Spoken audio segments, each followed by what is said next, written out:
we're going to learn Daf Tezayin in advance of Yom Kippur.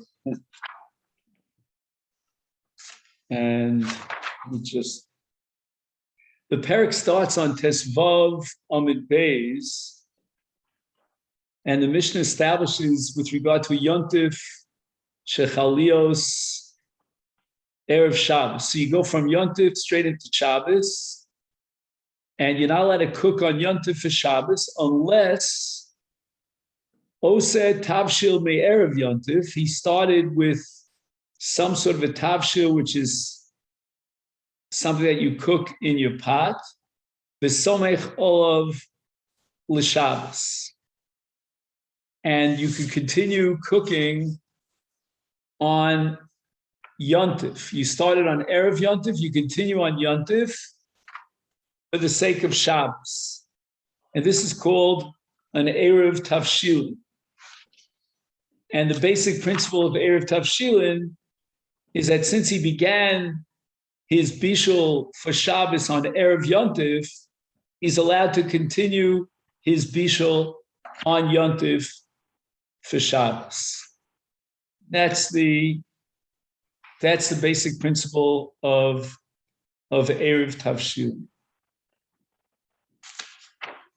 And now we're going to look at the last line on Tesvav Amid Beis.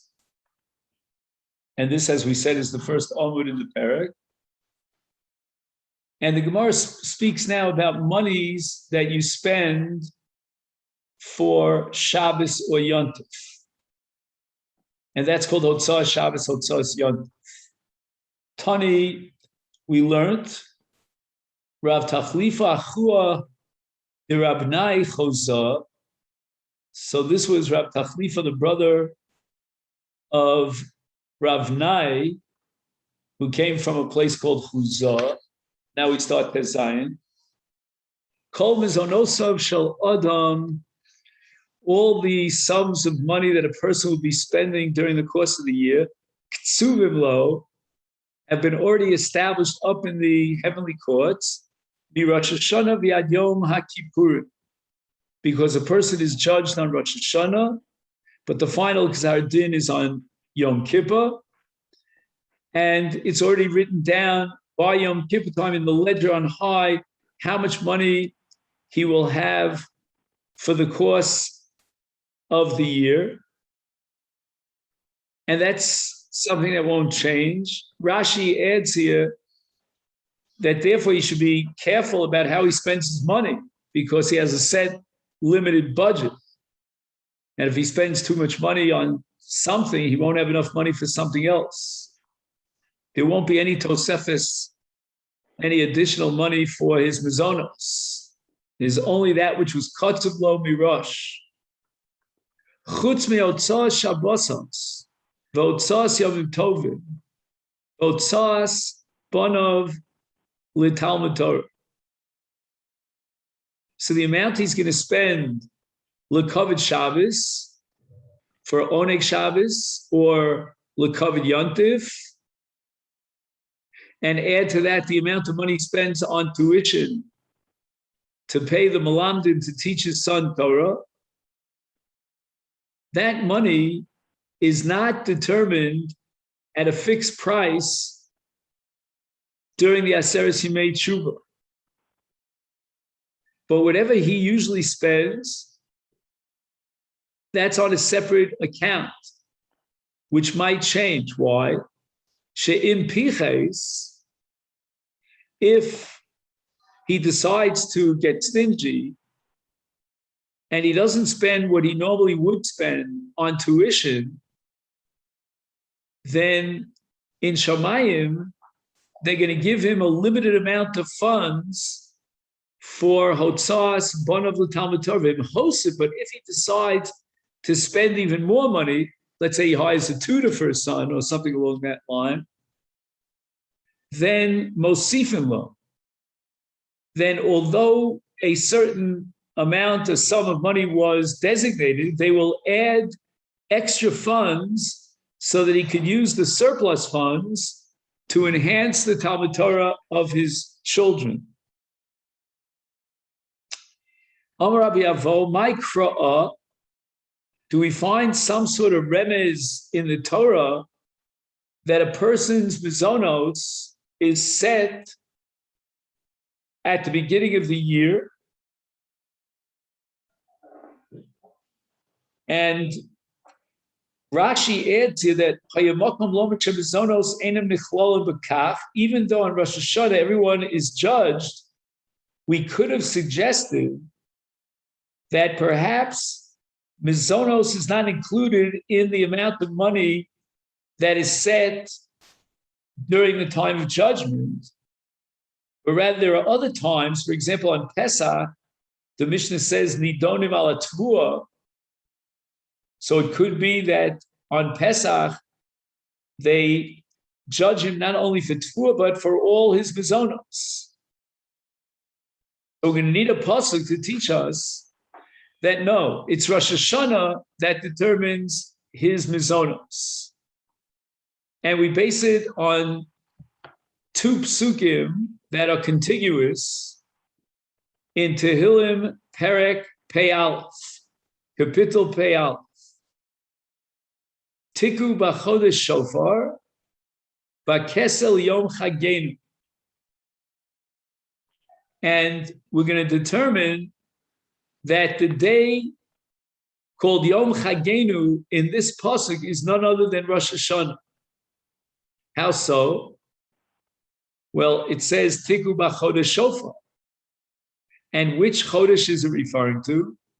It says b'kesed. Kesed means it's concealed. So what chag, what holiday coincides with the beginning of a month? The beginning of the month is when the moon is concealed, and that's called Bakeseh. Ezu chag, which of all the chagim that we have three holidays of the Regalim, Shachodesh Miskasebo, that these holidays coincide with the beginning of the month when the Levana, when the moon is covered. None of the above. We have to add another chag. Rosh Hashanah. Rosh Hashanah is Rosh Chodesh Tishrei, and then the Levana is hidden. Now, what's in the next pasuk? Because this pasuk doesn't say anything about mizonos. Uksiv, in the very next pasuk, it says Ki chok li Yisrael hu mishpat le'elokei Yaakov. The mishpat, which means the judgment, is called chok. And the word chok means in Hebrew kitzvas mazon, the amount of money he needs for food. My mashma dai chok lishna de mizonehu. Can you prove to me that the word chok refers specifically to mizonos? And now the Gemara is going to do to prove from the end of Sefer Bereshis, when Yosef, who is now the viceroy of Egypt, will buy up on behalf of Paro all of the adamos, all of the lands of the Mitzrayim, and they will pay with lechem. I'm sorry, and he, Yosef, from the treasury of Paro, will pay with lechem.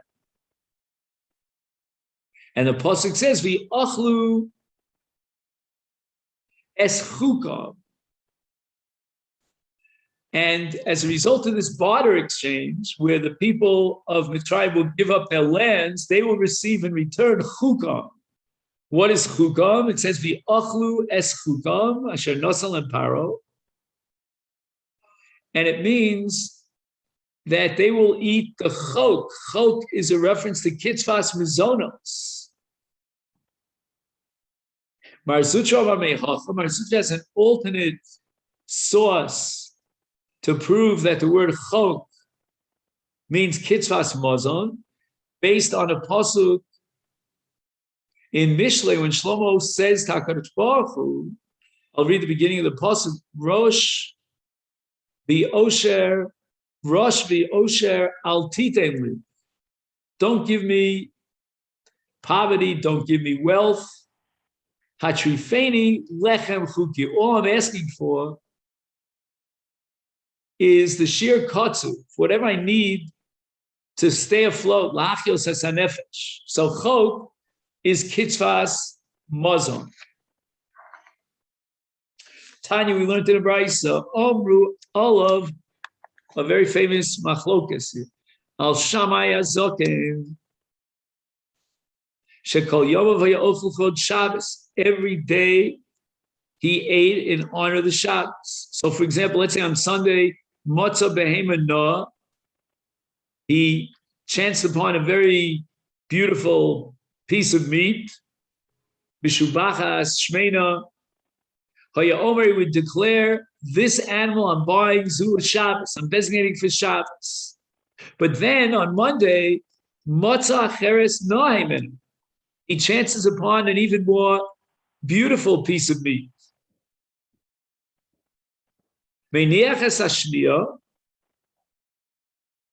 he will designate the second one from Monday, which is superior for Shabbos. The Ochos Rishonah, he'll eat the first piece of meat on Chol. So that means that on the first day of the week, whatever he ate was L'chod Shabbos, because he didn't eat that piece of meat. He said, designated saved it for Shabbos. On Monday, when he ate the first piece of meat, that also is for the sake of Shabbos, because he's avoiding eating the superior meat that he chanced upon on Monday. So every single day is now an achila, which is the code Shabbos. He had a different midah. His midah was that of bitachon, and kol ma'asav l'shem shamayim. He had such bitachon that when he ate the very good piece of meat that he found on Sunday, he had bitachon that Hashem would guarantee that he'll get very, very fine meat during the course of the week for Shabbos. And he derived this from Chenemar, Baruch Hashem Yom Yom Yamos Lanu. We should be Mavarech as Hashem for the fact that every single day God is mashpia a shefa of brachos, and on a daily basis God guarantees that we'll have that which we need, and the blessing which will allow us to get whatever we need for Shabbos. There's a long discussion here amongst the commentaries as to why the Gemara had to add the phrase Kol Masav L'Shem Shamayim. Some say that we should take it on a simple level, that Kol Masav L'Shem Shamayim means every action that he did, it was based on bitachon. He relied on Hashem. However, there are a number of other possible interpretations of Kol Masav L'Shem Shamayim. For example, you might have thought that when Hill had a great piece of meat on Sunday and he ate it, maybe he ate it because he wanted to have a good piece of meat. He got invited out to a restaurant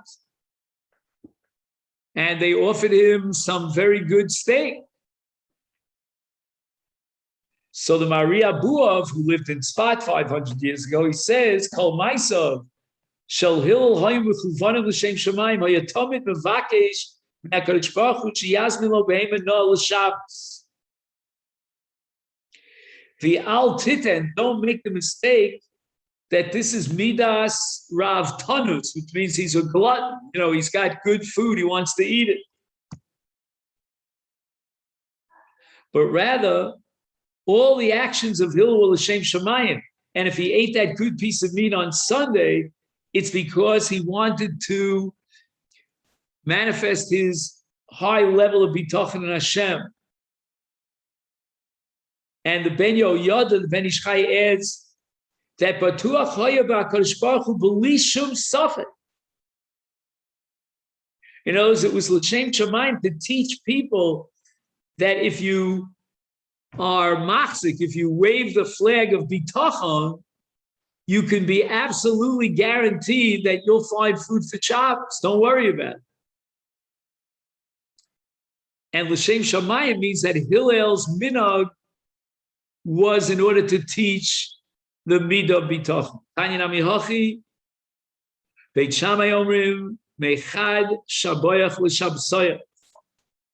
From the first day of Shabbos, you should already be paying attention for Shabbos, meaning already on Yom Rishon, you should be preparing what you should eat next Shabbos.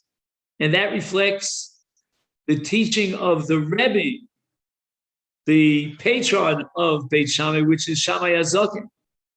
Ubeisil omrim, Baruch Hashem Yom Yom Yamos Lonu. And like the Hanhag of their Rebbe, Hillel HaZaken, don't go out and buy something at the beginning of the week and designate it for Shabbos. No. Baruch Hashem Yom Yom. You can rely on Hashem on a daily basis. He will supply you what you need. Now, once we mentioned this idea that Hashem will grant you what you need, which is a special matana coming from HaKadosh Baruch Hu, we're going to discuss other cases of a special matana granted by Hashem. Like, for example, Moshe is going to get a special matana. Klal Yisrael will get a special matana in Shabbos. Omer Rabbi Chama, Rabbi Chanina, no say matana lechavero ain't tzarich lo dio. You don't have to notify him that you gave him this gift.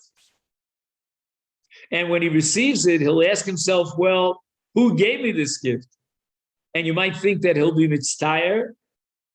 If he doesn't know who gave him the gift, he'll be in tsar. No.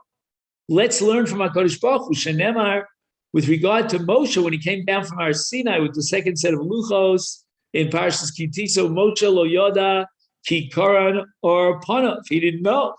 Means HaKadosh Baruch Hu gave him this great gift of or panav meir, and the light was radiating like a keren out of his face, out of his countenance, and HaKadosh Baruch Hu gave this great gift to Moshe Rabbeinu Koran or Panav, and he didn't notify him because Moshe lo yada. And therefore we can imitate Hashem, and we can give gifts without notifying the person who received the gift. Masechet, the Gemara says, wait a second. I don't understand this statement of Rabbi Chama, because we have a Beitza that darshans the pasuk regarding Shabbos, again in Parshas Kitisa. Maybe this is Vayakel already. Ache shabsosai tishmoru, ki osi beini u'beinechem l'dorosechem, ladas ki ani Hashem mekadeschem. So why did the Torah add the word ladas? And the answer is that Kadosh Baruch wanted to notify the people of Israel that they were receiving this great gift of the Shabbos. Amalo HaKadosh Baruch Hu leMoshe, Moshe matana tovi yesh li bebeis knazai, v'Shabbos shma, v'ani mevakesh litno liYisrael lech v'odiah osam. Notify them that they're about to receive a great gift. I want to sanctify them through the Shabbos.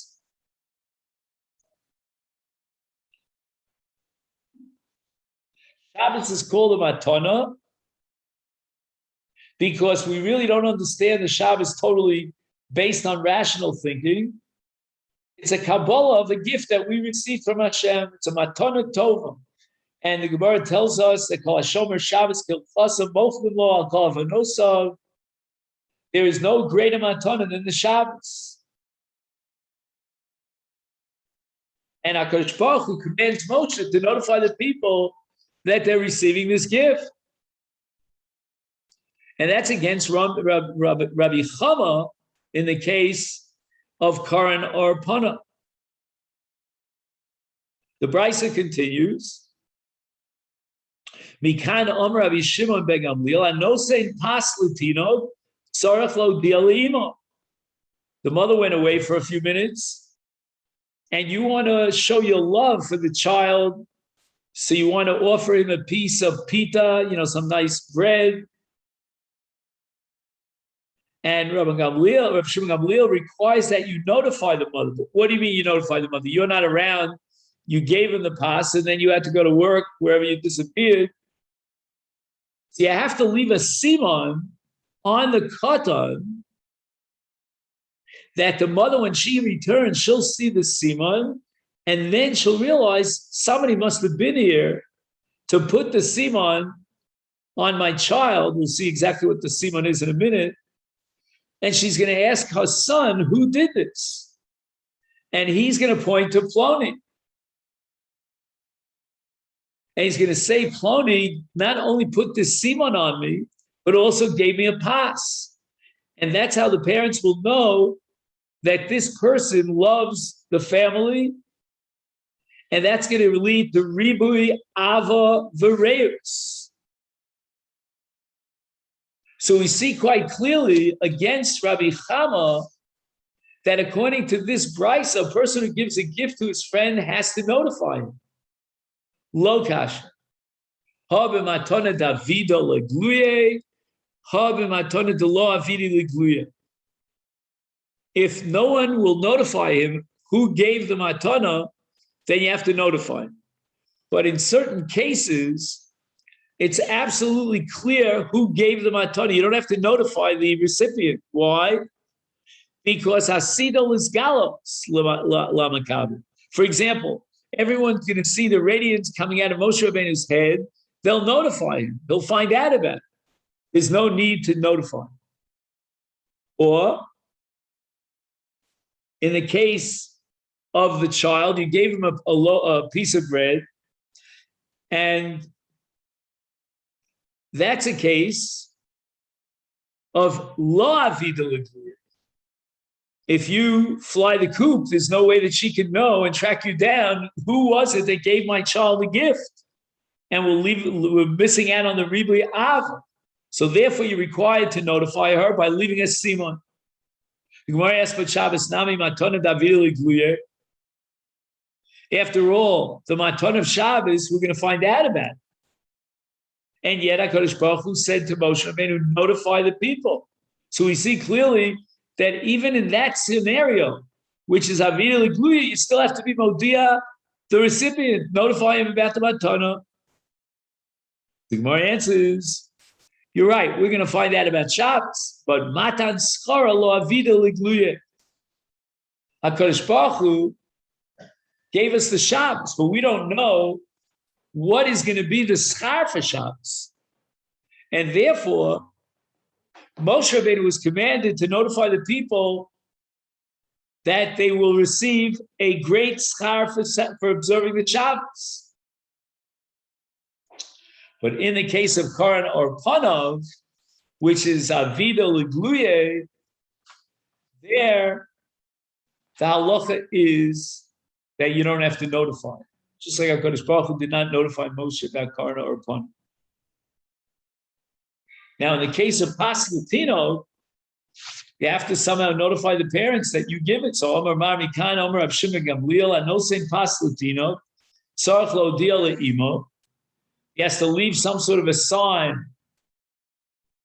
Honestly, I don't understand why he can't leave a little note with his name signed on it. But anyway, the Gemara has something more sophisticated. My Ovidle, how does he leave a sign on the child? So the Gemara has a Havamina that Shayafle Mishcha. It actually rub some oil between the eyes of the child. Alternatively, Mole Kochala. Kochala is a kind of rouge, a bluish rouge that beautifies the face, and place it around the eyes. The mother is certainly going to ask the child, where did this come from? Did you end up in the cosmetician? The child will say, Ploni, this is the person who did it for me, and add that he gave me a pass. But the Gemara says, I don't think this is such a good idea. But in our time, we have to worry about sorcery. And the mother is going to suspect when she sees this oil smeared between the eyes of her baby that there was an interference of a shade or a machshefa that came down, and Chas v'shalom is going to take away my child. So in our day, what do you do for a simon? Amar Papa Shayfle may also have been, meaning the following: that let's say, for example, he's giving a piece of bread to the child, then he takes a piece of that bread and attaches it to the fire. That's not kishu. Whatever food he gave to the child as a gift, he takes a little bit of that food or of that min, and he creates this simon. And in such a case, it's not oil, and it's not called chayshinon lekishu.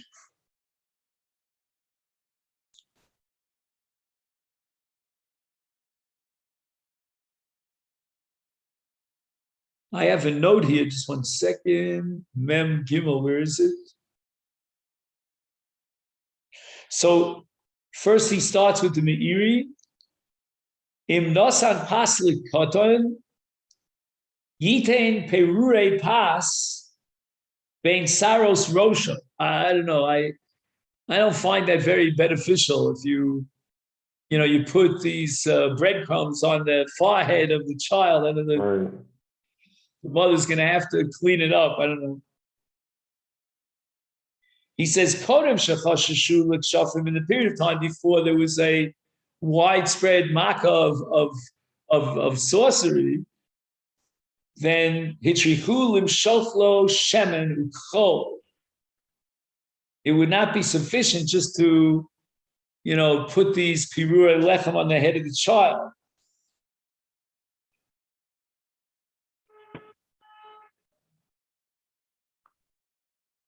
V'lo estapku b'siman zeh mipnu sheyesh lo chisaron shaf pi sheyedu al yidei hasiman sheploni nosan lo v'kom lo yavinu shu chafetz ba'avasa v'rotze sheyedu mekach she'itochen shakoton lichlech atzmi.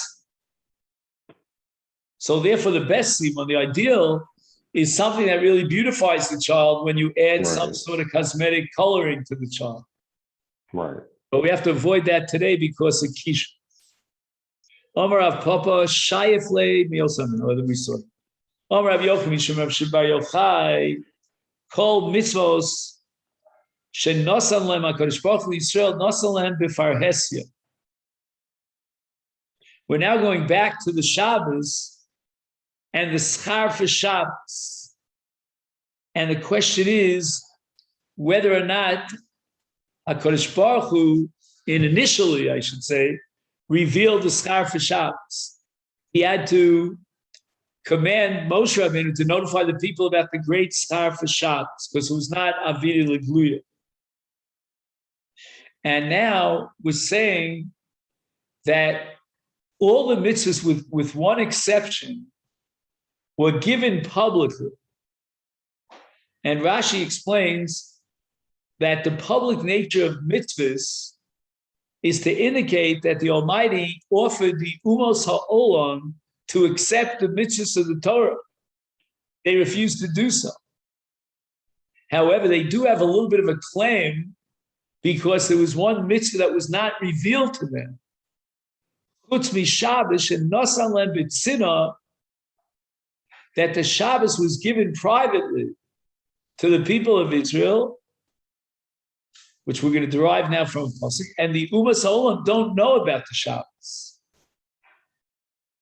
And therefore, we're going to see that the Umas Ha'olam can come and claim, hey, HaKadosh Baruch Hu, had you only revealed to us the Shabbos, we would have accepted the entire Torah. We would have seen how great the Torah is. Now, how do we know that the Shabbos is given b'tzina? Shenemar beini uvein b'nei Yisrael osi li olam. Now look at the word li olam, and it's written chaser without a vav. A word li olam without a vav is written as ha'alem, biloshan alama. Alama means that which is concealed. Other Mefarshim say that since it's an os between one nation, and in this case the Almighty, is always given b'seiser in private. So ihachi, if you tell me that the Shabbos was not revealed to the Goyim, is loli enshu nachem alom. Why is it that we hold the Goyim responsible and punishable for not accepting the Torah. They could always claim, had you revealed the Shabbos, gee, you're telling me that this is a religion that every week I get a day off. If you're in America or Canada and America, you get 2 days off. Here in Israel, we hardly get a half a day off. We get Shabbos. A little bit of Friday. They count Friday, yeah. I know my wife works very hard on Friday. With Friday, I know. So the Gemara says that Shabbos odi'ue odinu. The Nachrim were notified about Shabbos, and they should have accepted the Torah. But Matan Schar lo odi'unu. They were not notified about the great schar that was kept hidden, B'tzina. The Gemara is not so happy with that answer, looking for an alternative answer, because maybe had the Goyim known about the great schar for Shabbos, maybe they also would have, decided, hey, let's get on the bandwagon. The Goyim knew about, they were notified not only about the Shabbos, but also about its schar. But what was kept secret from them, Neshama Yisera Lo Adinu, that wouldn't have made a dent as far as the Goyim is concerned.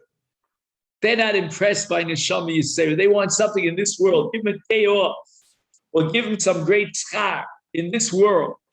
But the fact that the Jew is endowed with the Neshama Yisera, that's not something that the Goyim could say, oh, if I only knew it. That would be a bluff on their part. The Omer Rab Shimon ben Lakish, Neshama Yisera, no Senekosh Baruch B'Yodem B'Erev Shabbos, Umatzoi Shabbos Nolten O Sami Menu. So for 24 hours, he gets the Neshama Yisera Shenemar.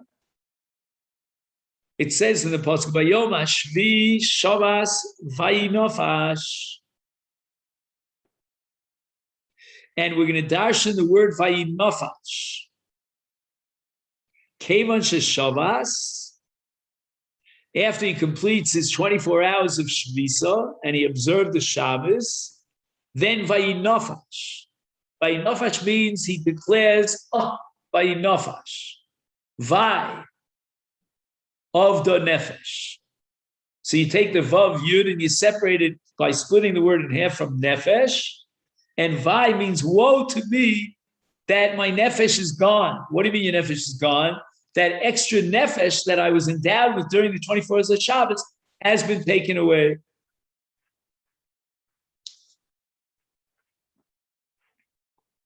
There was something here that I saw. Just 1 second.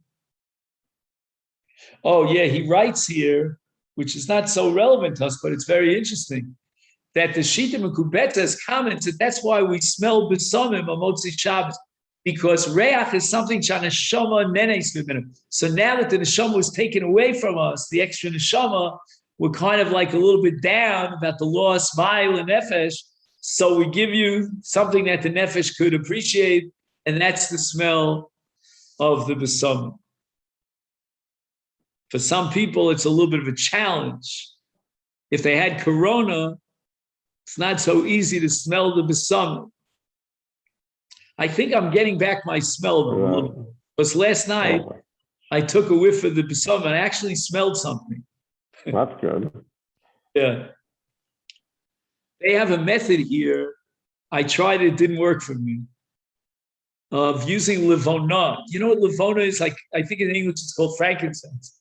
And that you put it on your ears and it has a very strong smell. But it didn't help me at all.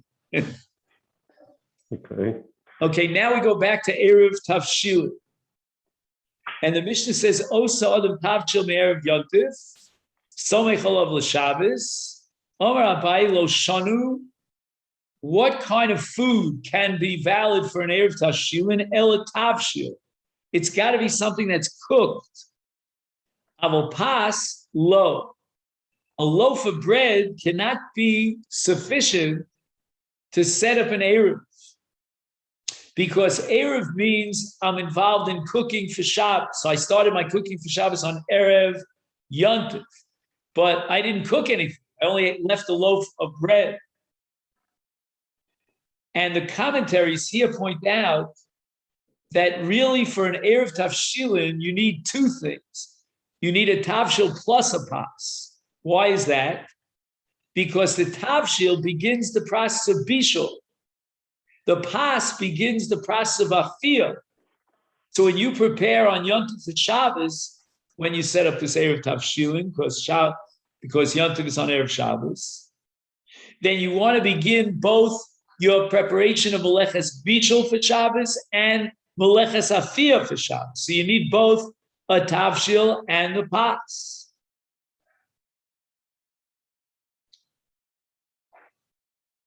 The Gemara gives an alternative approach, Maishna Paskala. Why is it that Pas is excluded for an Erev Tavshilin? And you dafka need a Tavshil. The Gemara offers a very powerful logic because you want to start cooking and preparing in a way that's nikar. It's clear that you're doing this for the sake of Shabbos. Otherwise, it's very hard to bridge between what you began on Erev Yontif and what you continued on Yontif for the sake of Shabbos. So what's considered something that you prepared specifically for Shabbos? That's called Roy Lelafes Boas Apas. It is part of a meal. When you break bread and you set up a Seudah, what are the foods that now accompany that bread, meaning set up the Seudah? And that's called a Tavshil, something that you cook. But Pas, lo malafta. What are you going to do? You're going to take a Pas and say it's malafes, another Pas? That doesn't make any sense. You can't accompany a bread with another loaf of bread. So we want to get those foods that are an accompaniment and form a basic fabric of a meal so that it's absolutely nikar that you began preparing for Shabbos. And therefore, a loaf of bread alone will not suffice. But as we indicated before, if you add a loaf of bread to a tavshil, that is excellent because the tavshil itself might not work for afiyah. You can't say that you started baking if you only cook. But if you have an erev of both a tavshil, which means the davar malafes, now you can add a pas. The davar malafes is cooked, and that begins your process of bichul, allowing you to continue bichul on Yom Tov Shabbos. And the pas indicates the continuity of afiyah that you began on Erev Yom Tov. Now Rashi adds another point over here that during the course of the week, you eat bread.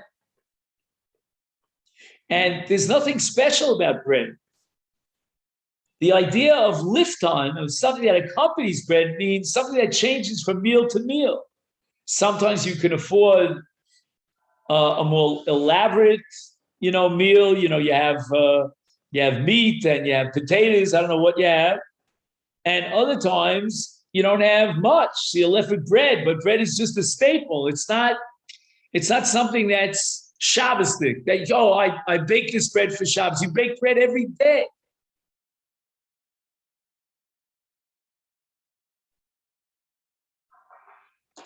I was wondering if the halacha would change in a place where they only bake bread on certain days of the week. I was in France, I remember. And in that particular area, you could go into the Goyish bakery and buy bread with hashgacha, but they only bake it, I don't remember the specifics, maybe twice a week. It's a special bread. Right. So then maybe that would fulfill this requirement that it's a proof that I started cooking and baking for Shabbos. I don't make bread at every meal. But the general principle is that since I eat bread at every meal, then there's no hochacha that this Erev was for the sake of Shabbos. But a Dover HaMalafes, that's already Muchach Sha'asui Hu L'Shabbos. That's an Erev Tavshil. So the Gemara doesn't understand. But Daisa, Nami, Delo Malafta, the Omer of Zera, Hani Bavloi Tipshoy, the Achli Nama Binama, and nevertheless the Omer of Nachumi, Bar Zchari Mishpei Dabaye, Ma'arvim B'Daisa. I don't get it. Are you telling me, Abaye, that the precondition for an Erev Tashilin has got to be something that's malachis? Well, what about Dyson? I guess Dyson is what we call like oatmeal or farina. I don't know which is a company name. I'm not sure. But anyway, that kind of stuff where you take grains and you chop them up into smaller pieces and then you cook them. I mean, all that is not malafes. It's not something that you add to a meal of bread because it is bread. It's one form of bread that you eat with another bread.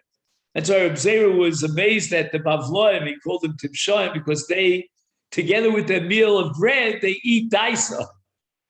And he calls that Nahama v'Nahama. You're eating two forms of bread. That's not a meal. A meal is a bread. You establish the meal, you break bread, and then you eat something other than bread, not a daisa, which is another form of bread. But nevertheless, we have a statement that's even attributed to Abaye himself that you can use daisa for Eruv. And therefore, we have to rewrite the text of Abaye. It wasn't that Abaye excluded bread because it's not malafes, or Raya Abaye accepted the validity of daisa, which is not malafes. Ella midi lo shchiach minenu pas shchicha v'daisa lo shchiach. In other words, it was not commonplace on a daily basis to eat oatmeal cereal the way we do. Today, you get an abundance of oatmeal or other kinds of cereals. I mean, we have so many cereals, after a while, you get choice anxiety. But in those days, apparently, it wasn't so common to get daisa. Mm-hmm. And therefore, daisa is considered lo shchicha, and therefore it's nikar that you're preparing it as a special preparation for Shabbos. But lechem is a daily, you consume lechem, it's not nikar. Ika diamri. Now we have a totally different transmission of Abaye. Omar Abaye lo shanu el tavshil. Amul pas lo, my timer, ilem mishum, debidi de lo shchiach be'inon, upas shchicha v'adaisa, lo shchicha, the Omar of Nechumi Bars Charish made Abaye ein ma'arvim v'daisa, the exact opposite of the original Lishna. We don't rely on daisa for an Erev Tavshilin, even though a daisa is more rare. Ella, but rather, Abaye is based on the following premise, that Erev Tavshilin midi del malafes be'inon. Upas lo malafta v'daisa nami lo malafta.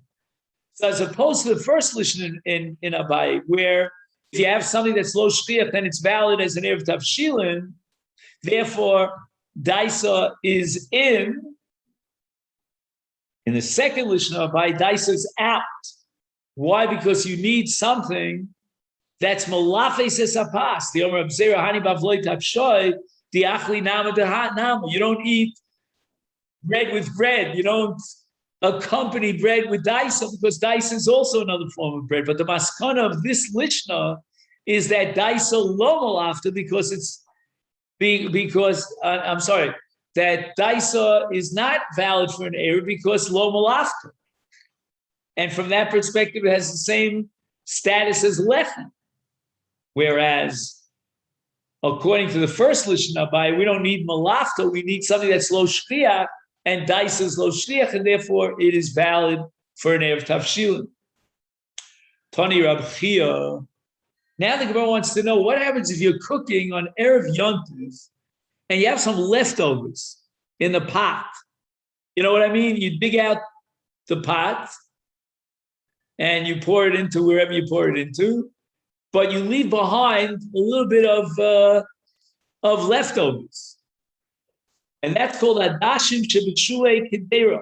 He's making a lentil kavshil, and there are some lentils that fall down to the bottom of the Kedera. He didn't intend to designate them for an Erev Tavshilin. It just, he forgot them. In other words, he didn't make the extra effort to clear out the last Adash. You can set them aside, designate them as an Erev Tavshilin because you cook them on Erev Yontif. And we're not going to say that, you know what, you need something chashuv that you cooked for Shabbos, not these, adashim b'shulei akdera. Even Esav Harasha wouldn't have been happy with adashim b'shulei akdera. But if you can join together all of the adashim that fell to the bottom of the kedera and you get yourself a kazayas worth, that's considered already chashuv. And later on, the Gemara Amud Beis is going to derive the conclusion that the minimum cheer for an Erev is a kazayas. Rabbi Yitzchak Reid Rabbi Yehuda Shamnunis Al Gabi Asakim. When you use a knife, for example, to cut meat or anything fatty, then there's some fat that's left stuck to the knife. Is goro the somech olav mishum erev tavshil. Goro means he scrapes out all that's connected to the knife, and he sets it aside as an erev tavshil for the purpose of Shabbos. Hanimili de isbu kizayis. Again, you have to have a kizayis. Omar Avasi, Omar Rav, dogim ktanim maluchim. Let's say you have small fish. In my mind, I think of sardines, and they're very salty. And you don't really have to cook them. They're edible without cooking. And therefore, ein behem mishum bichulei nachum. So it means that if the guy salted these small fish, that's not considered bishul akum. And why not? Because they're edible even without the additional salt. Or, for example, if let's say they were cooked by a guy, you could have eaten the sardines raw without cooking. That's called nechal chai. This is a sugi at the end of Masechet Avodah Zarah, that there's no bishul akum in something that could be eaten raw. Because then the bishul, the akum, really didn't add anything because it was edible even without the bishul. Others say, not like Rashi, that the reason why there's no bishul akum is because these are very small fish, and they're einam olim al shulchan malachim. There are two conditions for bishul akum. Number one has to be eino nechal chai, it's not eaten raw, and number two, it's got to be ol al shulchan malachim. That was a whole discussion about potatoes. If, let's say, a goyita works in your house and she cooks a potato, it's not nechal al shulchan malachim, even though you can't eat it raw. But now they say that in our time already, they do so many things with potatoes, like you can go to a fancy wedding. I watched your wedding, but I couldn't see where they were serving potatoes. Probably. Yeah, today they make potatoes. They have sweet potatoes. This potato, they ruffles on potatoes. Inside the peel, outside the peel, gourmet potatoes. So they say that now potatoes in our time are considered olal shulchan malachim, and it's a serious issue of bishul akum. But in the case of small fish, the kings would not want to eat small fish. They want, larger fish. Rav Yosef, vim tzla nachri. If the fish were now prepared by a guy, either through bishul or tzli, then somech aleh mishum erev tavshilin. Why? Because it's not bishul akum. This would seem to support the interpretation of nechal chad. Because if you're going to tell me Eino Ola al Shulchan Malachim, I would wonder whether or not that would be adequate to say I started preparing for Shabbos, something that wouldn't be Ola al Shulchan Malachim. But it could be that Malachim is already a different madrega, and we will prepare for Shabbos something which the Malachim were not, the kings are not interested in. Henry VIII would not put it in his banquet.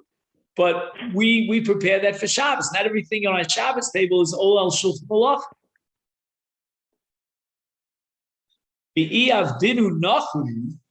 However, if the guy took the small fish and he dipped them into flour and he created what's called kasa da harsin, he fries on a frying pan these fish and they have oil. And when the oil comes out during the frying process, it gets absorbed in the kemach, in the flour, and it's called kasa de harsin. I remember learning about this in Masechet Kiddushin when the Gemara talks about preparing. You should personally prepare for Shabbos. Anyway, awesome. Why? Because now the guy is cooking kemach. Kemach could not be eaten raw, so it's eino nechal chai, and now it becomes bishul akum. So the Gemara says pshita. Certainly, this would be bishul akum,